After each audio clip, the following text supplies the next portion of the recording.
Assalamualaikum warahmatullahi wabarakatuh. Halo sahabat cerita kehidupan. Apa kabar kalian semua? Syukur alhamdulillah kita bisa berjumpa lagi di channel ini. Salawat dan salam selalu tetap tercurah kepada junjungan kita, Nabi besar Muhammad Sallallahu Alaihi Wasallam. Tidak lupa kami sampaikan salam sehat, salam sejahtera. Semoga kita semua tetap dalam lindungan Allah Subhanahu wa Ta'ala. Seperti biasa, kita akan berbagi kisah dari yang unik, menarik, sampai bikin nangis. Semoga bermanfaat.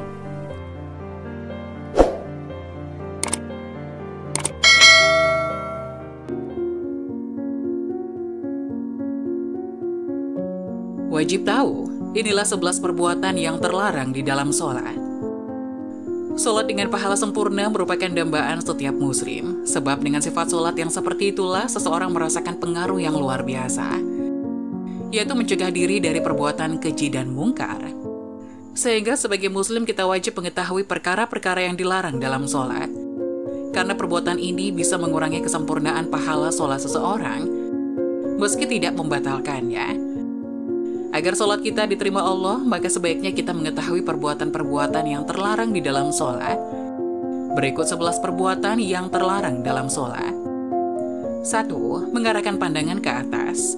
Hal ini berdasarkan hadis Rasulullah SAW. Hendaklah suatu kaum itu berhenti mengarahkan pandangannya ke arah langit ketika berdoa di dalam sholat atau pandangan mereka tidak akan kembali pada mereka. Hadis riwayat Muslim 229. Imam Nawawi rahimahullah mengatakan larangan ini sangat keras. Bahkan para ulama telah sepakat ijma akan keharamannya. Syarah Sahih Muslim 271. 2. Menoleh tanpa keperluan. Menoleh apabila ada keperluan maka diperbolehkan, namun jika menolehnya tidak ada hajat maka ini dilarang, karena merupakan perampokan dari setan pada seseorang yang sedang sholat. Ibunda Aisyah radhiyallahu anha bertanya kepada Rasulullah Shallallahu Alaihi Wasallam, lantas beliau menjelaskan, itu merupakan bentuk pencurian yang dilakukan setan pada seseorang yang sedang sholat. Hadis riwayat Al-Bukhari 751. 3. Membunyikan jari-jari tangan. Perbuatan ini sering kita jumpai pada seseorang yang sedang sholat, yakni menggerak-gerakkan jari jemari hingga mengeluarkan suara. Ini termasuk perbuatan sia-sia yang sepatutnya tidak dikerjakan seorang muslim ketika sholat. Apabila membunyikan jari-jari terlalu sering, maka haram hukumnya. Namun jika kadang-kala saja, maka hal ini dibenci. Hal ini bersumber dari Syu'bah, mantan budak Ibnu Abbas radhiyallahu anhu. Ia menceritakan, saya sholat di samping Ibnu Abbas, lalu aku menggerak-gerakkan jari-jariku sehingga membunyikan suara. Tatkala selesai sholat, ia langsung menegurku, engkau membunyikan jari-jarimu, padahal engkau sedang sholat. Hadis riwayat Ibnu Abi Syaibah 234 dan dihasankan oleh Syekh Al-Albani dalam Al-Irwa 99. 4. Menguap. Hal ini tidak boleh jika dilakukan terus-menerus, karena apabila kita menguap hendaknya menahannya dengan menutup mulut menggunakan tangan, tidak membiarkannya terbuka lebar sehingga setan dengan leluasa masuk ke dalam. Hal ini berdasarkan hadis Abu Hurairah radhiyallahu anhu, bahwasanya Nabi Shallallahu Alaihi Wasallam bersabda, menguap dalam sholat itu dari setan, maka apabila salah seorang di antara kalian menguap, hendaklah menahan semampunya. Hadis riwayat Al-Bukhari 3289 dan Muslim 2994. Tidak disyariatkan mengucapkan ta'awudz atau istighfar tatkala menguap karena tidak ada dalil yang memerintahkannya. Baik di dalam maupun di luar sholat, banyaknya orang yang melakukannya bukan merupakan dalil akan kebolehan atau kesunahannya. 5. Memejamkan mata. Hal ini apabila diniatkan untuk semakin mendekatkan diri kepada Allah maka terlarang.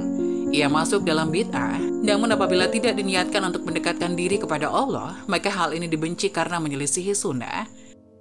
Ibnul Qayyim rahimahullah berkata, bukanlah termasuk petunjuk Nabi Shallallahu Alaihi Wasallam memejamkan mata ketika sholat. Dalil yang menunjukkan hal ini adalah bahwa Rasulullah Shallallahu Alaihi Wasallam membentangkan tangannya ketika sholat gerhana karena ingin meraih setangkai anggur tatkala melihat surga. Demikian juga ketika beliau melihat neraka dan wanita pemilik kucing serta pemilik perisai yang berada di dalamnya. Begitu pula ketika beliau menahan hewan yang ingin berjalan di hadapannya.